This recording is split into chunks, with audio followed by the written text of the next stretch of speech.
Hello, everyone. My name is Mitisha Gupta, and I am your host for today's podcast, Win Over Hypertension.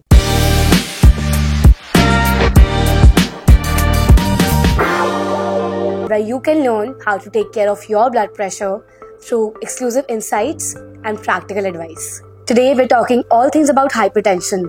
Why is it caused, how it matters, and most importantly, how to take care of it effectively. Hello, doctor. It's my honor to have you on this podcast today. So, doctor, by now we all know what hypertension is. But can you please elaborate on it? I mean, why is it so important for us to take care of ourselves even when we feel fine? Hypertension म्हणजे आपल्या रक्तवाहिन्यांची जी elasticity असते ती loose होणं आणि त्याचा tone वाढणं. Hypertension हा जरी सगळ्यांना माहीत असला तरी लक्षणं लवकर येत नसल्यामुळे त्याचा निदान लवकर होत नाही. It is like fire behind the wall. जरी ती दिसत नसली तरी धूर येत असतो. जवळजवळ 5 मधल्या 4 पेशंट्सचं बीपी ऍडिक्वेटली ट्रीट झालेलं नसतं. त्यामुळे ब्लड प्रेशर बद्दल व्यवस्थित माहिती असणं किंवा हायपरटेन्शन बद्दलची पूर्ण इन्फॉर्मेशन असणं ही खूप गरजेची आहे. Okay, but why is it so often called the silent killer? What makes it so dangerous over time? Hypertension is definitely a silent killer. त्याला सायलेंट किलर म्हणलं जातं कारण बरेचदा खूप जणांना कित्येक वर्ष आपल्याला हायपरटेन्शन आहे त्याचा पत्ता नसतो. आणि जेव्हा ऑर्गन डॅमेज होतं म्हणजे इतर अवयवांवरती खराबी यायला लागते, जसं डोळ्याचा पडदा खराब होणं, हृदयाच्या स्नायूंना जाडी येणं, लकवा बसणं, हृदयाच्या रक्तवाहिन्यांचा विकार होणं, हे सगळे आजार लागल्यानंतर बरेच जणांना या गोष्टी लक्षात येतात. जवळजवळ 10.8 मिलियन मृत्यू दरवर्षी ह्या आजारामुळे होतात. त्यातल्या जवळजवळ 57% लोकांमध्ये स्ट्रोक्स म्हणजे लकवा बघायला मिळतो आणि 24% लोकांमध्ये मृत्यूचं प्रमाण हे हार्ट डिसीज म्हणजे कोरोनरी हार्ट डिसीजमुळे होतं. So, doctor, I would like to know what are the most common reasons people develop high blood pressure? Is it genetics, lifestyle, or something else? Blood pressure develop होण्याकरता 2 प्रामुख्यानं reasons आहेत. एक आपण मॉडिफायबल म्हणतो, एक not मॉडिफायबल म्हणतो, किंवा त्याला आपण ग्रॉसली प्रायमरी आणि सेकंडरी असं कन्सिडर करू. लाईफस्टाईल, जेनेटिक्स हे सगळे घटक नक्कीच प्रायमरी हायपरटेन्शनला कारणीभूत असतात, जे की हायपरटेन्शनच्या टोटल पेशंट्स मधल्या 90 ते 95% पेशंट्समध्ये बघायला मिळतं. आणि 5 ते 10% लोकांमध्ये सेकंडरी हायपरटेन्शन डेव्हलप होतं, म्हणजे किडनी डिसीज किंवा काही हार्मोनल इश्यूज जे त्यांना बाय बर्थ असू शकतील किंवा त्यांच्या वाढत्या वयाबरोबर डेव्हलप होऊ शकतील, त्याच्यामुळे डेव्हलप होणार. पण नक्कीच जेनेटिक्स, लाईफस्टाईल हे प्रायमरी हायपरटेन्शन मध्ये मेजर रोल प्ले करतं. So, I would also like to know if someone has just been diagnosed with high blood pressure, what are the changes you would want them to make in their daily routine? Just like diabetes, white sugar is a direct threat. Hypertension मध्ये salt is a threat.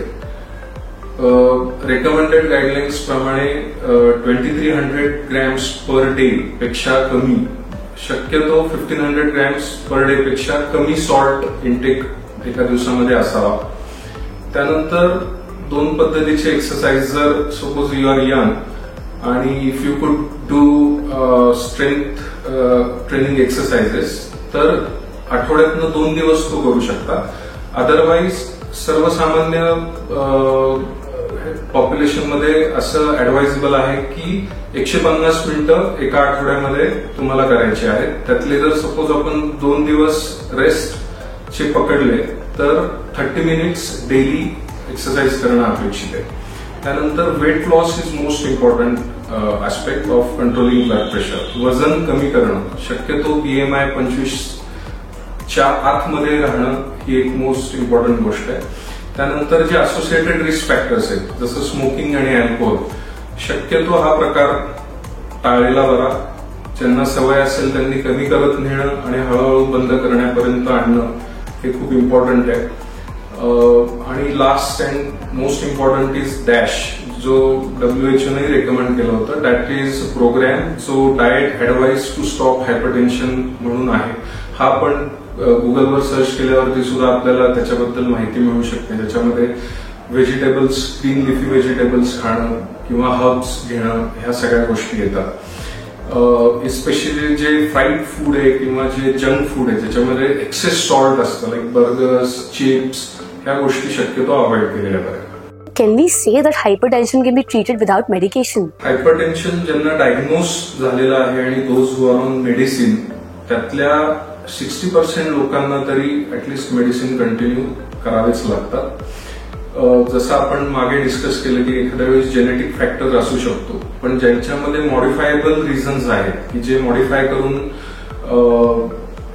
Blood प्रेशरवरती control आणू शकतात, त्यांच्यामध्ये BP एका certain level पर्यंत खाली, जसं की योगा असेल किंवा मेडिटेशन असेल, हे 5 ते 10 mm of Hg न ब्लड प्रेशर कमी करतं. सो सपोज एखादा 2 किंवा 3 टॅबलेट्सवर आहे, तो ऍटलिस्ट एका टॅबलेट पर्यंत तरी स्वतःला आणू शकतो. टार्गेट हेच असावं की जितकी हेल्दी लाईफस्टाईल तुम्ही मॉडिफाय करू शकाल आणि कमीत कमी डोस पर्यंत पोहोचू शकाल, that is also good enough की मेडिसिन बंद करण्याच्या दृष्टीनं तुम्ही पावलं उचलताय. Okay, doctor, you just talked about medication right now. So, I would like to know what are the most common side effects that people should look out for while taking medications for hypertension? Blood प्रेशरचे वेगवेगळ्या पद्धतीनं control करण्याच्या methods आहेत, त्यामुळे त्याचे वेगवेगळ्या पद्धतीचे medicines येतात. प्रत्येक पेशंटला एकसारखंच मेडिसिन लागेल असं नाही. बरेचदा हा प्रश्न डॉक्टर्सना ओपीडीमध्ये विचारला जातो की माझ्या घरात एकाला ब्लड प्रेशरची ही गोळी सुरू होती, so I also started the same medicine.